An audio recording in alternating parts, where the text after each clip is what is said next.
ഞാൻ ഡോക്ടർ അജയൻ വർഗീസ്, കോഴിക്കോട് ജില്ലയിൽ കുന്നമംഗലം പന്തീർപ്പാടത്തുള്ള institute of sexual and reproductive medicine എന്ന സ്ഥാപനത്തിൻ്റെ ഡയറക്ടറാണ്.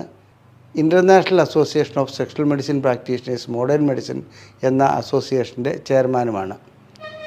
ഇന്ന് ഞാൻ നിങ്ങളോട് വിശദീകരിക്കുവാൻ പോകുന്നത് ലൈംഗിക പ്രശ്നങ്ങൾക്കുള്ള ഒറ്റമൂലി ചികിത്സയെക്കുറിച്ചാണ്. ലൈംഗിക പ്രശ്നങ്ങൾക്കെന്നല്ല, ഒരു രോഗത്തിനും ഒരു ഒറ്റമൂലി ചികിത്സ പ്രായോഗികമല്ല. ഇത് വെറുതെ മനുഷ്യനെ കബളിപ്പിക്കുവാൻ വേണ്ടി പ്രചരിപ്പിക്കുന്ന ഒരു കാര്യം മാത്രമാണ്. എന്താണ് ഈ ഒറ്റമൂലി കൊണ്ട് ഉദ്ദേശിക്കുന്നത്? അത് ഒരൊറ്റ ഗുളിയോ അല്ലെങ്കിൽ ഏതെങ്കിലും ഒരു ഔഷധമോ മാത്രം നൽകിയാൽ ആ പ്രശ്നം ഉടനടി അങ്ങ് പരിഹരിക്കപ്പെടുന്നു എന്നുള്ളത്. ഇത് തെറ്റായ ധാരണയാണെന്ന് ഞാൻ പറയുന്നതിന് ചില ഉദാഹരണങ്ങൾ ഞാൻ വ്യക്തമാക്കാം. പനിക്ക് ഒറ്റമൂലിയാണോ പാരസെറ്റമോൾ? പനി വന്നു കഴിഞ്ഞാൽ പാരസെറ്റമോൾ കഴിച്ചാൽ പനി മാറും. പക്ഷേ ആ പനിയുടെ യഥാർത്ഥ കാരണം കണ്ടെത്താതെ പാരസെറ്റമോൾ മാത്രം കഴിച്ചുകൊണ്ടിരിക്കുകയാണെങ്കിൽ ആരോഗ്യം തകരാറിലാകുമെന്നും മറ്റ് അസുഖങ്ങൾ ഗുരുതരമാകുമെന്നുള്ളതാണ് അതിൻ്റെ പ്രധാന കാരണം. അപ്പോൾ യഥാർത്ഥ കാരണം കണ്ടുപിടിക്കാതെ ഏതെങ്കിലും ഒരു ഔഷധം അല്ലെങ്കിൽ ഒരു ഗുളിക അല്ലെങ്കിൽ ഒരു മെത്തേഡ് മാത്രം ഉപയോഗിക്കുകയാണെങ്കിൽ അത് ചികിത്സയല്ല, ദോഷമാണ് ചെയ്യുന്നത്. ഇനി യൂട്യൂബും ഇൻസ്റ്റാഗ്രാമും വാട്സപ്പും ഒക്കെയായി കണ്ടമാനം ഒറ്റമൂലി ചികിത്സകൾ ലൈംഗിക ചികിത്സയെക്കുറിച്ച് പ്രചരിപ്പിക്കാറുണ്ട്. ഇതൊക്കെ യൂട്യൂബിൻ്റെ റേറ്റിംഗ് കൂട്ടാനും സർക്കുലേഷൻ കൂട്ടാനും ഉപയോഗിക്കുമെന്നുള്ളത് അവർക്ക് കൂടി അറിയാവുന്ന കാര്യമാണ്. അല്ലാതെ ഇതുകൊണ്ടൊരു പ്രയോജനവും ലഭിക്കുകയില്ല എന്നുള്ളത്. ഒരു ഉദാഹരണം ഞാൻ പറയാം. മുട്ടയുടെ വെള്ള എടുക്കുക, അതിൽ ഇഞ്ചി ചതച്ച് അരച്ചിടുക, കരിഞ്ജീരകവും കൂടി ചേർത്തിട്ട് നന്നായി മിക്സ് ചെയ്യുക. നന്നായി മിക്സ് ചെയ്തിട്ട് കിടക്കാൻ നേരത്ത് 5 ദിവസം ഇത് കഴിച്ചാൽ മതി. നഷ്ടപ്പെട്ട ലൈംഗിക ശേഷിക്കുറവ് വീണ്ടെടുക്കാമെന്ന് ഒരു വീഡിയോ കാണുകയുണ്ടായി. എന്ത് അബദ്ധമാണ് ഈ പറയുന്നത്? ഇതിൽ ഏതെങ്കിലും രോഗികൾക്ക് ഇങ്ങനെ ഒരു മാറ്റം വന്നതായിട്ട് പറയാൻ കഴിയുമോ? ഒരിക്കലും വരില്ല.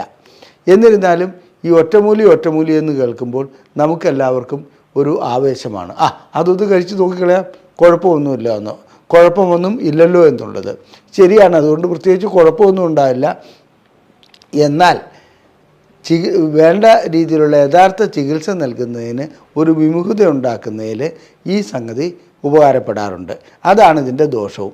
ഇനി രസകരമായ ഒരു കാര്യം, ആട് എന്ന ഒരു സിനിമയിൽ, അത് വളരെ ഒരു കോമഡി ഫിലിമാണ്. ആട് എന്ന സിനിമയിൽ ഒരു ഒറ്റമൂലി ചികിത്സയെക്കുറിച്ച് പറയുന്നുണ്ട്. വടക്കേ ഇന്ത്യയിൽ നിന്നും മറ്റും വരുന്ന ഏതോ ട്രെയിനിൽ ആളുകൾ 2 പേര് വരുന്നു. അവർ അതിലെ നായകന് നടുവേദനയുണ്ട്. അത് മാറ്റാൻ വേണ്ടിയിട്ട് ഒറ്റമൂലിയുമായി എത്തുകയാണ്. അവർ റെയിൽവേ സ്റ്റേഷനിലെത്തി ഒറ്റമൂലി കൈമാറുന്നു. അതിന് പകരം വേറെന്തോ അച്ചോ എന്തോ ആണ് കൈമാറുന്നത്. ഇത് വെച്ചിട്ട് ഈ ചികിത്സിച്ചാൽ മാറുമോ എന്നുള്ളതാണ് അവർ അതിനകത്ത് സംശയം പ്രകടിപ്പിക്കുന്നത്. അത് ചൂടാക്കി വെക്കണോ എന്നുള്ളതോ മറ്റോ എന്ന് പറഞ്ഞാൽ ഒറ്റമൂലി ചികിത്സ എന്ന് പറയുന്നത് നമുക്കെല്ലാവർക്കും വളരെയധികം പെട്ടെന്ന് എല്ലാ പ്രശ്നങ്ങളും പരിഹരിക്കപ്പെടുന്ന ഒന്നാണെന്നുള്ളതാണ് തെറ്റിദ്ധരിക്കുന്നത്. ഇനി നമുക്ക് ലൈംഗിക പ്രശ്നങ്ങളിലേക്ക് വരാം. എന്താണ് ലൈംഗിക ശേഷിക്കുറവിൻ്റെ യഥാർത്ഥ കാരണം? ആ യഥാർത്ഥ കാരണം എന്ന് പറയുന്നത് അനുസരിച്ചല്ലാതെ അതിനൊരു ചികിത്സയും ചെയ്തുകൊണ്ട് ഒരു ഗുണവും കിട്ടുകയില്ല. ഒറ്റമൂലി കൊണ്ട് എനിക്കറിയില്ല അങ്ങനെ എന്തെങ്കിലും പ്രയോജനം ലഭിച്ചതായിട്ടുള്ള വ്യക്തികളെ. ഒന്ന്, രക്തക്കൊള്ളുകൾ ബ്ലോക്ക് ആവുന്നു. അതിന് രക്തക്കൊള്ളുകൾ തുറക്കാനുള്ള മരുന്ന് നൽകണം. പിന്നെ ഞരമ്പുകൾക്ക് ക്ഷീണമേൽക്കുന്നു അഥവാ ക്ഷീണമുണ്ടാകുന്നു. അതിന് ഞരമ്പുകൾക്ക് പൂർവ്വസ്ഥിതി പുനഃസ്ഥാപിക്കുവാനുള്ള മരുന്നുകൾ നൽകണം. ഹോർമോണുകൾ വ്യതിയാനമുണ്ടാകുന്നു. അത് കുറയുകയോ കൂടുകയോ ചെയ്താൽ ഹോർമോൺ ചികിത്സ നൽകണം. ഹോർമോൺ ഉൽപ്പാദിപ്പിക്കാനുള്ള ആഹാര രീതി നമുക്ക് ഉപയോഗിക്കാവുന്നതാണ്, വ്യായാമം ചെയ്യാവുന്നതാണ്. അതെ. ഇനി അടുത്തത്, ലിംഗത്തിനകത്തുള്ള കോർപ്പസ് കാവേർനസം, അതിനകത്ത് എന്തെങ്കിലും തകരാറ് വരുന്നു, ക്ഷതമേൽക്കുന്നു. അപ്പോൾ അതിൻ്റെതായ രീതിയിലുള്ള ചികിത്സ നൽകണം. ഗ്രന്ഥികൾക്ക് തകരാറുണ്ടാകുന്നു.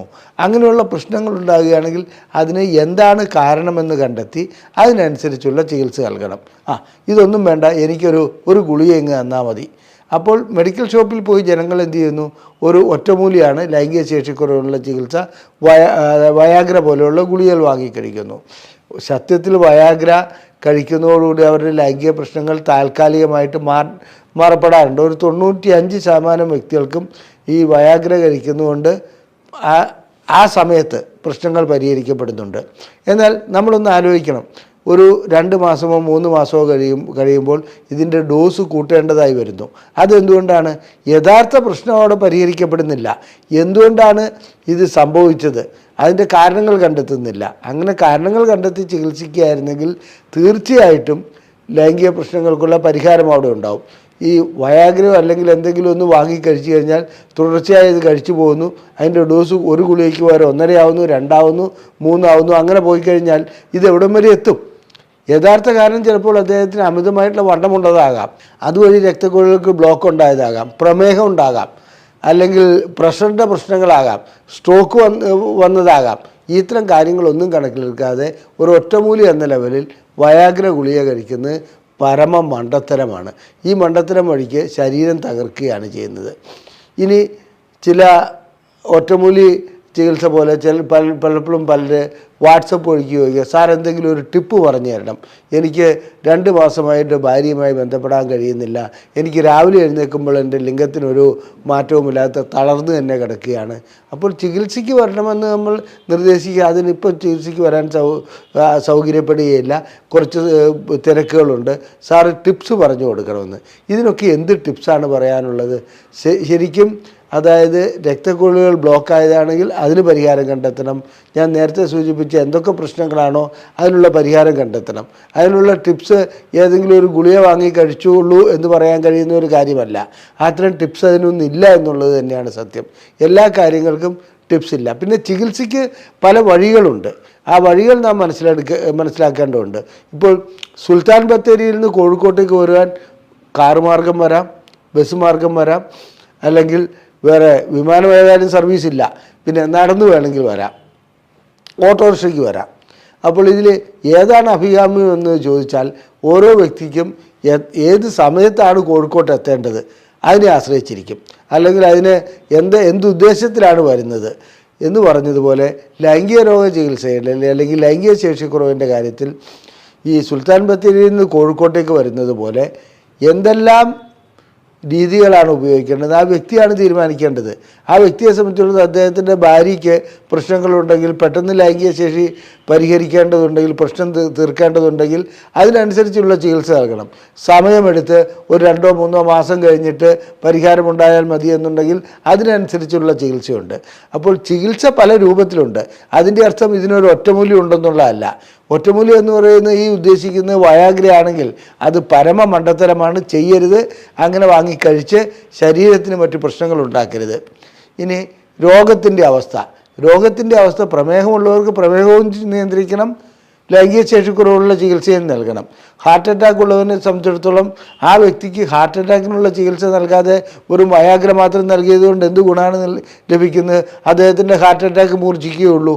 അതുപോലെ തന്നെ സ്ട്രോക്ക് വന്നിട്ടുണ്ടെങ്കിൽ, ക്യാൻസർ ഉണ്ടെങ്കിൽ, ഇതിനെല്ലാം ഓരോ രീതിയിലുള്ള പ്രത്യേകം ചികിത്സകളാണ് ആവശ്യം. ആ ചികിത്സകൾ നൽകിയാൽ മാത്രമേ ലൈംഗിക ശേഷിക്കുറവ് പരിഹരിക്കുവാൻ കഴിയുള്ളൂ. അതല്ല ഇതിനൊരു ഒറ്റമൂലി ചികിത്സ ഇല്ല. പിന്നെ ചില നാടൻ പൊടിക്കൈകൾ എന്ന് ഞാൻ നേരത്തെ സൂചിപ്പിച്ചോണം, കരിഞ്ജീരകം, എള്ള്, ഇങ്ങനെ പല കാര്യങ്ങളും പറയുന്നുണ്ട്. ഉലുവ, ഇതൊക്കെ ഞാനും ഉലുവ കഴിക്കാൻ ജനങ്ങളോട് ആവശ്യപ്പെടാറുണ്ട്, അത് ഇത്തരം രോഗികളോട് ആവശ്യപ്പെടാറുണ്ട്. അതിൻ്റെ അർത്ഥം ഉലുവയാണ് അതിൻ്റെ പരിഹാര മാർഗം എന്നുള്ളതല്ല. ഉലുവ ആ കൂട്ടത്തിൽ ഗുണം ചെയ്യുമെന്നുള്ളതാണ്. എല്ലാ ഘടകങ്ങളും ആ കൂട്ടത്തിൽ ഗുണം ചെയ്യും. പക്ഷേ യഥാർത്ഥ കാരണം കണ്ടെത്തി അതിനുള്ള ചികിത്സ നൽകാതെ ഒറ്റമൂലി എന്ന് പറഞ്ഞുകൊണ്ട് ആ സിനിമയിൽ കാണിക്കും, ഒറ്റമൂൽ എന്ന് പറഞ്ഞുകൊണ്ട് വിളിച്ചു പറഞ്ഞുകൊണ്ട് നടക്കുകയല്ല വേണ്ടത്. ഈ ധാരണ തന്നെ ആദ്യം മാറ്റണം. എല്ലാ രോഗത്തിനും അതിൻ്റേതായ ഒരു കാരണമുണ്ട്. ആ കാരണങ്ങൾ കണ്ടെത്തി ചികിത്സിക്കണം. അത് ലൈംഗിക ശേഷിക്കുറവാവട്ടെ, ഹൃദ്രോഗമാവട്ടെ, പ്രഷറാവട്ടെ, പ്രമേഹമാവട്ടെ, ഇനി മറ്റെന്തെങ്കിലും അസുഖങ്ങളാവട്ടെ, അതിൻ്റെ കാരണം കണ്ടെത്തി ചികിത്സിക്കാത്തിടത്തോളം കാലം അസുഖം മൂർച്ഛിച്ച് മറ്റു ഗുരുതരാവസ്ഥകളിലേക്ക് പോകും. ഒറ്റമൂലികളുടെ പിന്നാലെ പോവുകയല്ല വേണ്ടത്. ഇനി ലൈംഗികമായിട്ടുള്ള എന്തെങ്കിലും പ്രശ്നങ്ങൾ നിങ്ങൾക്കുണ്ടെങ്കിൽ അതിനുള്ള ചികിത്സ നൽകുന്ന ഒരു സ്ഥാപനമാണ് ഞങ്ങളുടേത്. നിങ്ങൾ ISRM എന്ന് ടൈപ്പ് ചെയ്ത് ഈ നമ്പറിലേക്ക് വാട്സപ്പ് ചെയ്യുകയാണെങ്കിൽ നിങ്ങൾക്ക് ലൈംഗിക ശേഷിക്കുറവിനെക്കുറിച്ചുള്ള ഒരു പുസ്തകം സൗജന്യമായി അയച്ചു നൽകുന്നതാണ്. നിങ്ങൾക്ക് ലൈംഗികമായിട്ടുള്ള ഏതെങ്കിലും ചികിത്സ ആവശ്യമുണ്ടെങ്കിൽ അതിന് ഞങ്ങളെ ബുക്ക് ചെയ്യാവുന്നതാണ്. ഇവിടെ കൊടുത്തിരിക്കുന്ന ഈ നമ്പറിൽ വിളിച്ച് നിങ്ങൾക്ക് ബുക്ക് ചെയ്യാൻ കഴിയുന്നതാണ്. നന്ദി, നമസ്കാരം.